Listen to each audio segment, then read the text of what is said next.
अब श्रीमद् भागवत महापुराण के चौथे स्कंद का 27वां अध्याय आपको सुनाया जाएगा।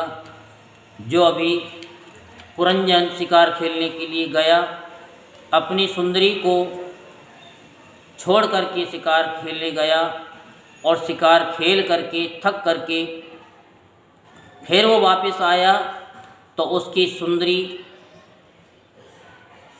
बिना बिछोने के फर्श पे पड़ी हुई थी।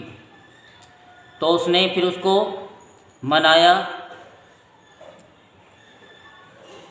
और उसके आगे की कथा हम अब सुनाते हैं। तो राधे राधे तो बोलना ही पड़ेगा।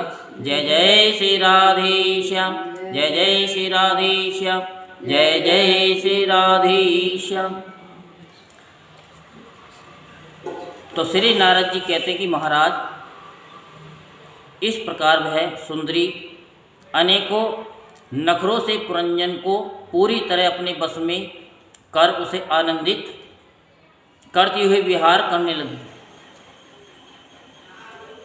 उसने अच्छी तरह स्नान कर अनेक प्रकार के मांगलिक श्रृंगार किए तथा भोजन आदि से तृप्त होकर वह राजा के पास आई। राजा ने उस मनोहर मुख वाली राजमहिषी का सादर अभिनंदन किया। पुरंजनी ने राजा का आलिंगन किया और राजा ने उसे गले लगाया। फिर एकांत में मन के अनुकूल रहस्य की बातें करते हुए वह ऐसा मोहित हो गया कि उस कामनी में ही चित्त लगा रहने के कारण उसे दिन रात के भेद से निरंतर बीतते हुए काल की दुस्तर गति का कुछ भी पता न चला। मद से छका हुआ मनस्वी पुरंजन अपनी प्रिया की भुजा पर सिर रखे महामूल्य सैया पर पड़ा रहता। उसे तो वह रमणी ही जीवन का परम फल जान पड़ती थी। अज्ञान से आवृत हो जाने के कारण उसे आत्मा अथवा परमात्मा का कोई ज्ञान न रहा। राजन, इस प्रकार कामातुर चित्त से उसके साथ विहार करते करते राजा पुरंजन की जवानी आधे क्षण के समान बीत गई। उस पुरंजनी से राजा पुरंजन के 1100 पुत्र,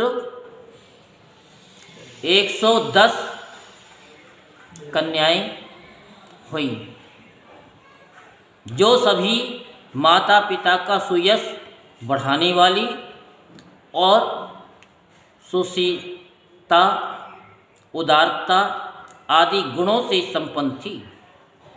ये पुरंजनी नाम से विख्यात हुई। इतने में ही उस सम्राट की लंबी आयु का आधा भाग निकल गया। फिर पांचाल राज पुरंजन ने पितृवंश की वृद्धि करने वाले पुत्रों का वधुओं के साथ और कन्याओं का उनके योग्य वरों के साथ विवाह करा दिया। पुत्रों में से प्रत्येक के 100 पुत्र हुए। उनसे वृद्धि को प्राप्त होकर पुरंजन का वंश सारे पांचाल देश में फैल गया। इन पुत्र पौत्र, गृह, कोष, सेवक और मंत्री आदि में दृढ़ ममता हो जाने से वह इन विषयों में ही बंध गया। फिर उनके पास टाइम का कि अपने बच्चों का करें, पोतों का करें। फिर तुम्हारी तरह उसने भी अनेक प्रकार के भोगों की कामना से यज्ञ की दीक्षा ले तरह तरह के पशु हिंसा में घोर यज्ञों से देवता, पितृ और भूत पतितियों की आराधना की। इस प्रकार वह जीवन भर आत्मा का कल्याण करने वाली कर्मों की ओर से असावधान और कुटुंब पालने में व्यस्त रहा। अंत में वृद्ध अवस्था का वह समय आ पहुँचा जो स्त्री लंपट पुरुषों को बड़ा अप्रिय होता है। चंडवेग नाम का एक गंधर्व राज है। उसके अधीन 360 महाबलवान गंधर्व रहते हैं। इनके साथ मिथुन भाव से स्थित कृष्ण और शुक्ल वर्ण की उतनी ही गंधर्वियाँ भी हैं। ये बारी बारी से चक्कर लगाकर भोग विलास की सामग्रियों से भरी पूरी नगरी को लूटती रहती हैं। कितनी बताई है? कितनी है?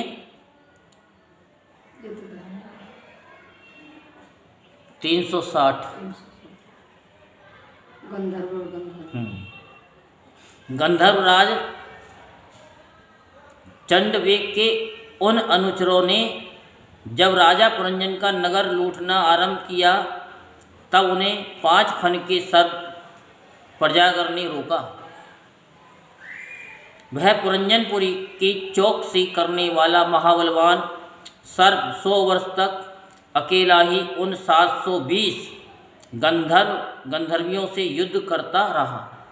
720 बहुत से वीरों के साथ अकेले ही युद्ध करने के कारण अपने एकमात्र संबंधी प्रजागर को बलहीन हुआ देख राजा पुरंजन को अपना राष्ट्र और नगर में रहने वाले अन्य बांधवों के सहित बड़ी चिंता हुई। वह इतने दिनों तक पांचाल देश के उस नगर में अपने दूतों द्वारा लाए हुए कर को लेकर विषय भोगों में मस्त रहता था। स्त्री के वशीभूत रहने के कारण इस अवश्यंभावी भय का उसे पता ही न चला कि ये वक्त भी आएगा। इन्हीं दिनों काल की एक कन्या वर की खोज में त्रिलोकी में भटक रही थी। फिर भी उसे किसी ने एक्सेप्ट नहीं किया। वह काल कन्या जरा बड़ी भाग्यहीना थी, इसलिए लोग उसे दुर्भागा कहते थे। एक बार राज ऋषि पुरु ने पिता को अपना यौवन देने के लिए अपनी ही इच्छा से उसे वर लिया।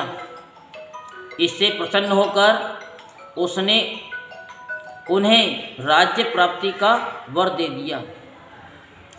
एक दिन मैं ब्रह्मलोक से पृथ्वी पर आया तो वह घूमती घूमती मुझे मिल गई। कौन? वो कन्या, वो कौन सी कन्या? दुर्भागा। हाँ, दुर्भागा। तब मुझे नैष्ठिक ब्रह्मचारी जानकर भी कामातुर होने के कारण उसने वरना चाहा। मैंने उसकी प्रार्थना एक्सेप्ट नहीं की। इस पर उसने अत्यंत कुपित होकर मुझे ये दूसरे शाप दिया कि तुमने मेरी प्रेयर एक्सेप्ट नहीं की है, अतः तुम एक स्थान पर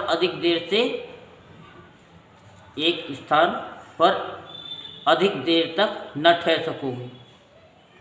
किनको?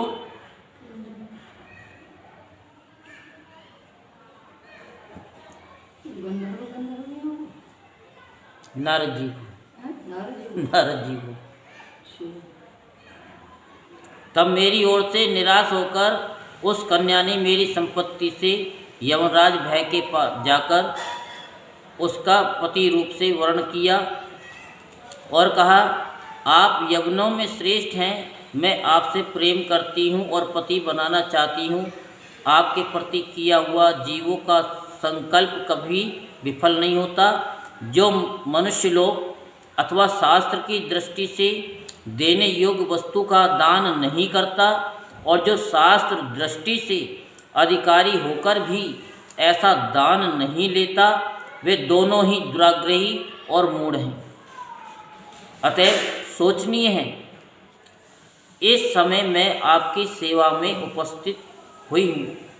आप मुझे स्वीकार करके अनुग्रहित कीजिए। पुरुष का सबसे बड़ा धर्म दीनों पर दया करना ही है।